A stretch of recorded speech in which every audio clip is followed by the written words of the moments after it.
ইরানকে ঘিরে মধ্যপ্রাচ্যের সামরিক ও রাজনৈতিক পরিস্থিতি ক্রমেই জটিল হয়ে উঠছে। ইসরায়েল, যুক্তরাষ্ট্র এবং ইরানের মধ্যে চলমান উত্তেজনা কোন পথে গিয়ে শেষ হতে পারে তা নিয়ে শুরু হয়েছে নতুন আলোচনা ও বিশ্লেষণ। যুদ্ধের এই অচলাবস্থার সমাপ্তি কোন পথে, সেটিই এখন বড় প্রশ্ন। বিশ্লেষকদের মতে ইরানকে ঘিরে চলমান সংঘাতের ভবিষ্যৎ নির্ভর করছে কূটনীতি, সামরিক শক্তির ভারসাম্য এবং আন্তর্জাতিক চাপের উপর। সাম্প্রতিক সময়ে মধ্যপ্রাচ্যে উত্তেজনা বৃদ্ধি পাওয়ায় আঞ্চলিক নিরাপত্তা পরিস্থিতি আরও অনিশ্চিত হয়ে উঠছে। অনেকে মনে করছেন সংঘাতের সমাধান হতে পারে কূটনৈতিক আলোচনার মাধ্যমে।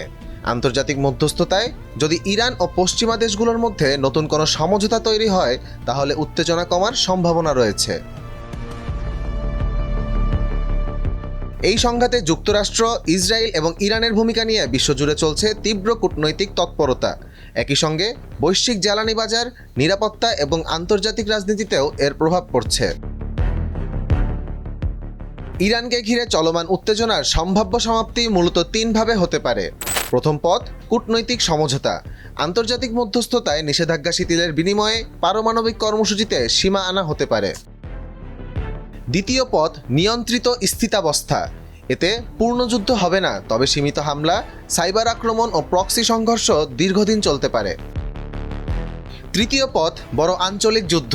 কোনো বড় ভুল হিসাব বা বড় ধরনের হতাহতের ঘটনা ঘটলে যুক্তরাষ্ট্র সরাসরি জড়িয়ে পড়তে পারে এবং সংঘাত পুরো মধ্যপ্রাচ্যে ছড়িয়ে যেতে পারে।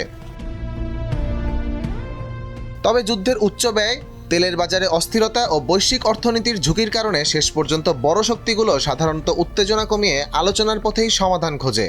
সব মিলিয়ে ইরানকে ঘিরে চলমান উত্তেজনার শেষ কোথায় তা এখনও অনিশ্চিত।